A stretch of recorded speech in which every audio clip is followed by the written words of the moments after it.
Reka mbasuze kandi mbifise byiza mwe mukomeje kudukurikira kandi ndasiba kudukurikira umunsi ku wundi. Reka tureze n'ikaze abakozi bacu bari muri diaspora aho bari bumve ko tubaye ikaze mu kiganiro cyacu cy'uyu munsi. Yari mu isabukuru ya Junior Giti aho rero yahurije hamwe bamwe bafite izina rikomeye cyane hano mu Rwanda, dore ko nyine abangaba banamutunguye. Ni ibirori rero byabaye byo kwizihiza isabukuru ye, dore ko mu birori nyine habayemo ibintu byinshi bigiye bitandukanye. Ni ibirori byabereye muri Heza Boutique Hotel. Iyi rero akaba ari hoteli babashije gutunguriramo nyine uyu musobanuzi wa filimi Junior Giti. Akaba rero ari umwe mu bafite igikundiro by'umwihariko nyine hano mu Rwanda, dore ko yaje gushyigikirwa n'abasitari bagiye bakomeye, by'umwihariko n'umuhanzi Bruce Melody ndetse na manager wa The Ben nawe yarabashije kuba rero kugira ngo abashe gushyigikira nyine uyu Junior Giti.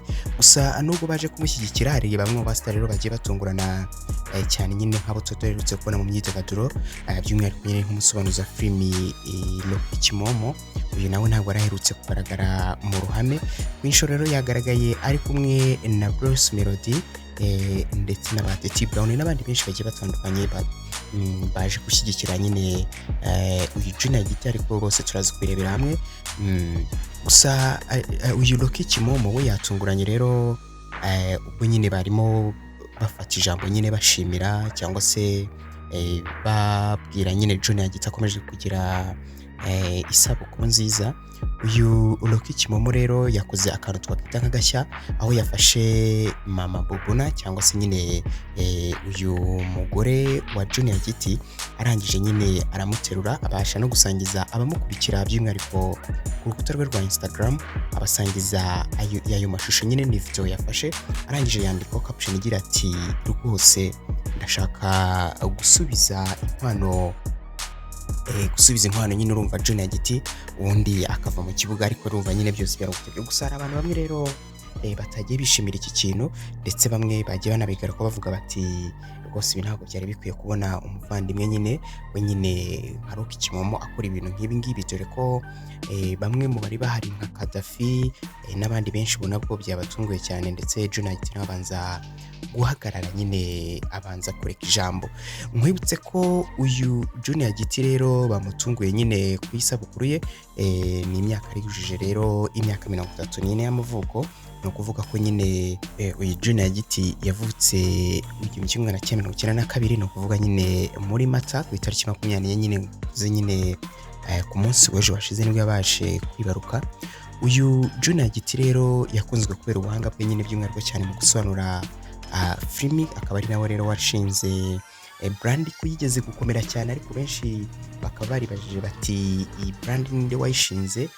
Brand rero yitwaga African Movie Market, akaba ari brand bacuruzaga ndetse nyine gafasha no gukwirakwiza filimi zabaga zisobanuye. Murabyuka ko kera bacururizaga nyine ku masede. Gusa mu mwaka wa 2021 iyi yaje gufungura cyangwa se nyine Junior Giti yaje gufungura indirimbo yise Junior Giti Business Group. Iyi ngiyi ndizera ko muyizi cyane, hanabarijwemo rero umuhanzi Chris Easy kugeza magingo, uretse ko yaje guhindurirwa izina ikaba yitwa rero Giti Inc. Akaba rero ikibarizwamo nyine uyu muhanzi ukomeye cyane Chris Easy ufite igikundiro kidasanzwe, ndetse uyu nyine Junior Giti akaba ari ureberera inyungu nyine z'uyu muhanzi Chris Easy. Ari niyo mpamvu rero bamwe mu basitari bakomeye cyane by'umwihariko nyine abahanzi baje rero kumushyigikira, ubundi bamwereka urukundo rudasanzwe. Junior Giti yasabye anatanga inkwano mu muryango wa Muhoza Ange, ni ukuvuga nyine umugore we. Ibi byari ibirori byabereye mu murenge wa Gitega ni mu mujyi wa Kigali ku itariki 22 Nyakanga nibwo ibi byose byabaye, ni muri 2017. Ubu Junior Giti ni umupapa ufite abana babiri ndetse nyine n'umugore umwe, nk'uko nyine nakunda kubisangiza abamukurikira. Akaba yarabashije kwibaruka abana babiri, umwe ni mukuru kandi afite izina rikomeye hano nyine mu myidagaduro, nawe yitwa Bobona, ndetse na bana rero akaba rero aribo bana uyu Junior Giti afite. Ku inshuro rero yeretswe urukundo n'abakunzi be cyane ba hafi, by'umwihariko nyine bamwe mu basitari bakomeye hari harimo abasitari bagiye batandukanye cyane cyane abafite izina rikomeye hano mu myidagaduro. Nk'umuhanzi Bruce Melody ni umwe mu bafashe iya mbere mu kujya gushyigikira nyine uyu Junior Giti, dore ko na Rock Kimomo nawe yarahabaye n'umuhanzi Christopher na Philipita, umunyamakuru ukunzwe cyane dore ko yafashe n'ijambo aravuga ati uyu Junior Giti ureba hari byinshi ajya amfasha cyane mu kazi nkora ka buri munsi. Ndetse na Murindahabirene uyu ni manager nyine wa Vestine and Dorcas nawe rero yari bagiye kumushyigikira. Junior Rumaga ndetse na Clapton Kibonge, Titi Brown, David Bayingana, umunyamakuru Fuad ndetse na Juno Kizigenza.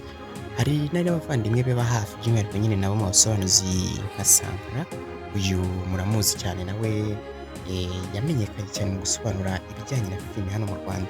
Aba rero bari baje kumushyigikira kugira ngo nyine babashe kumwifuriza isabukuru nziza kuri uyu munsi udasanzwe, dore ko ari umunsi yahurijeho n'abasitari. Ibi ngibi bikaba bitari bisanzwe no kubaho. Bamwe mu basitari wasangaga bagiraga amasabukuru ariko ntibabashe gutumira abasitari bakomeye nk'uku nguku. Ni abasitari bafite izina rikomeye cyane ndetse harimo n'abakina amafilime agiye atandukanye baje rero gushyigikira uyu Junior Giti. Ni mu gihe rero uyu nyine Junior Giti yaje gushyigikirwa nyine n'umuhanzi ukomeye cyane ukunze kwita 001 nyine ni Bruce Melody. Gusa bamwe mu bakoreshaga imbuga nkoranyambaga wabonaga rwose ko ubwo habaga igitaramo nyine muri BK Arena uyu Junior Giti yari ari ku ruhande rwa The Ben, aho benshi bagiye bagaruka bavuga bati ubu kuko ko Junior Giti atagiye kwishyigikira umufana we nyine cyangwa se umuhanzi we Bruce Melody. Bamwe rero bagenda bavuga bati bamaze gutandukana cyangwa se umwana we ntabwo uhagaze neza. Irushaho rero bashyizeho icyo twakwita nka tension cyangwa se kugaragariza bamwe bakunze bavuga bati byose byari ubufana, ndetse nyine na Muyoboke Alex nawe muramubona ko ibyo bataje babyitaho nyine byo kuvuga ngo ni 001 cyangwa se ni Team B. Bari baje rero gushyigikira umuvandimwe cyane ko biriya bikunze no gukora mu ruganda rw'imyidagaduro bidakunze no kubaranga nyine mu buzima busanzwe bwa buri munsi. Biriya babikora kugira ngo wenda izi showbiz zikomeze zitwike cyangwa se zikomeze zimuvinge, ndetse nyine kugira ngo natwe abafana dukomeze kubona ibintu byiza kandi bigiye bigezweho. Ni ibirori rero byagenze neza dore ko nyine ari ibirori byanabayemo no gusangira by'umwihariko nyine haba kunywa ndetse no kurya. Ni ibirori byabashije kugera neza cyane ko n'abanyamakuru bagiye batandukanye nabo bari baje kwihera ijisho kugira ngo babashe gukurikiranira hafi nyine bamwe mu basitari. Gusa inkuru zacu zo nakagaruka, gusa icyo nagusaba no kwakanda subscribe ugafungura inzogera kugira ngo nyine byose byiza birano bye kugira 5 kuri 5. Jye mwabanye nitwa kandi ndabashimiye.